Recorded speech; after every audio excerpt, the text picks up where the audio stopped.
everyone, welcome back to my channel.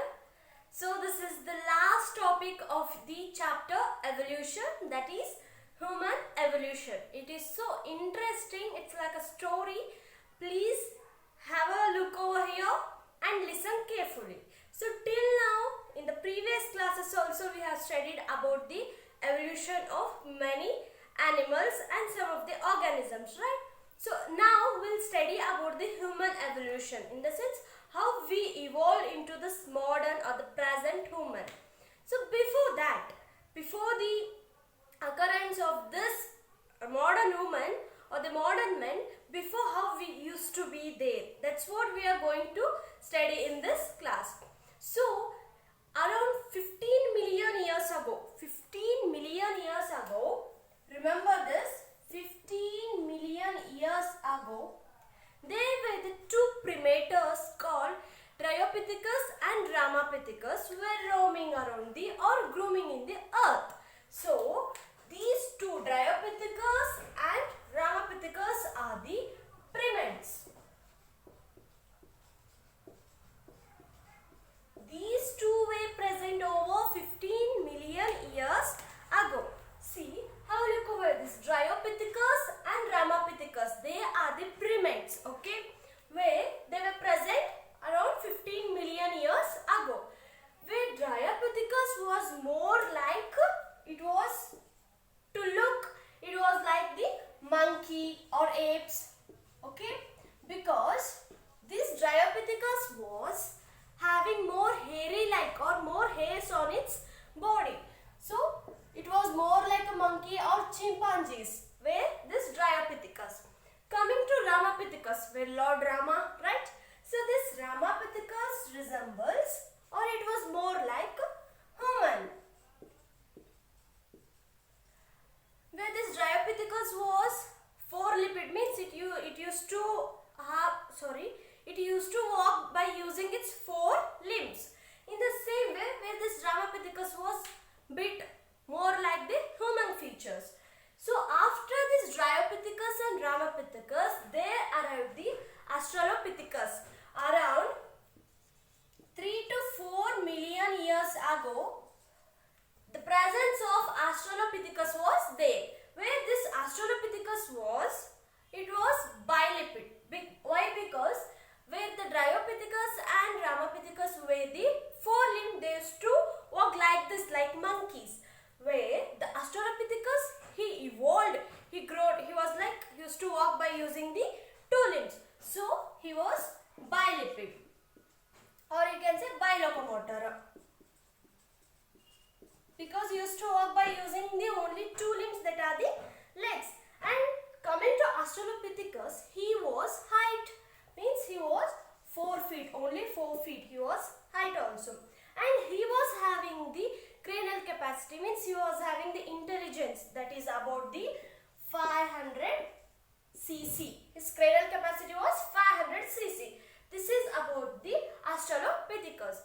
So these all origin of these Australopithecus and the Dryopithecus and Ramapithecus are in the South Africa only. South Africa. Do remember this, okay?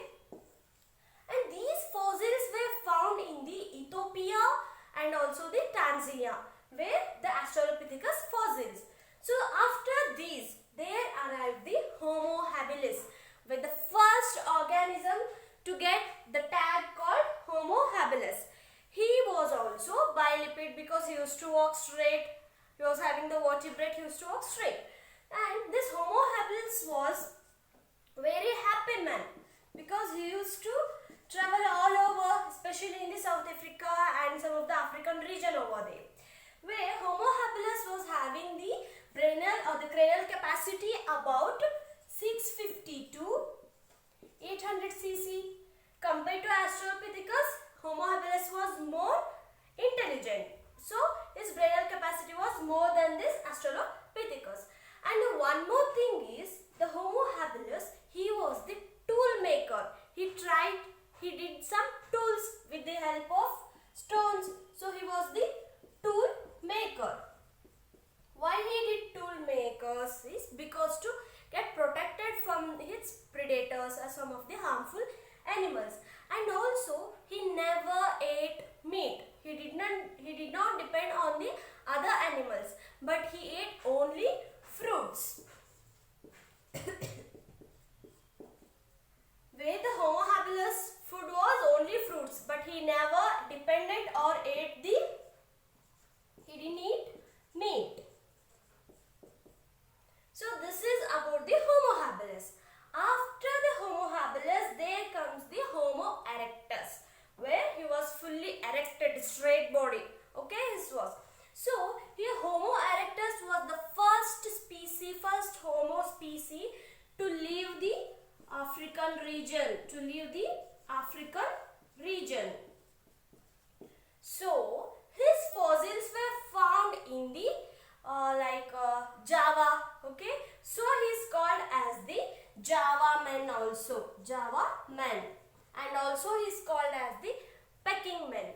In 1891, we found the fossils of this Homo erectus. So he was the first one to leave the African region and roam around the other region of the world. And also his cranial capacity was bit more than compared to the Homo habilis.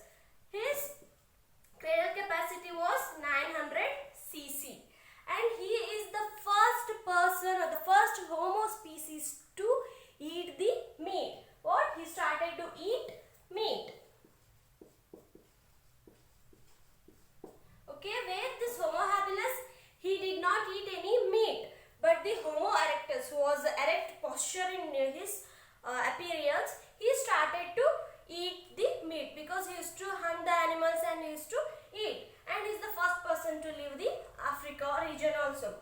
And from the Homo erectus, there appeared the two species, that is the Homo sapiens Neanderthal and also the Homo sapiens fossils. Where coming to Homo sapiens Neanderthal, he is a Neanderthal man. He was a very strong man. Okay, he was having very strong muscles, bones, and used to look wide enough. So his brainal capacity was 1400 cc. Please remember this. These may be asked in your NEET and CET also. So his cranial capacity was 1400 cc, and also he used to eat the meat, fruits, and many things. The interesting thing about the Neanderthal man is he passed away the Ice Age. Means he used to survive in any cold area also. So he passed in the Ice Age period or Ice Age area. And also he was very strong enough to kill his species also. So Neanderthal was very strong and he was very bold human species. So and we know about our modern human beings, that is where our physical appearance is little bit lesser than the Neanderthal human, but our brainal capacity is more than the Neanderthal human. And after the presence or the occurrence of the modern human, then the man started in the year or 18,000 years ago. The modern human started to write, or he started to paint on the cave. So cave paintings were found around 18,000 years ago, and also he started the agriculture around 10,000 years ago. That's how all the modern human till now we are living. That's what the history of the modern human, where the Neanderthal man was found around 1 lakh to 40,000 years ago. The presence of Neanderthal man was there, where modern man started from the 75,000 to 10,000 years. So this is all about the human evolution. This is how the modern man got evolved from these or primates, that is Dryopithecus, later Ramapithecus and Australopithecus, Homo habilis, Homo erectus. From Homo erectus, that is Neanderthal man, and the modern man. This is about the human evolution. So this finishes will come up with the one more new chapter. Till then, stay tuned, and if you found any doubt, you can ask me out. Till then, take care and don't forget to subscribe my channel. Thank you everyone. Bye bye.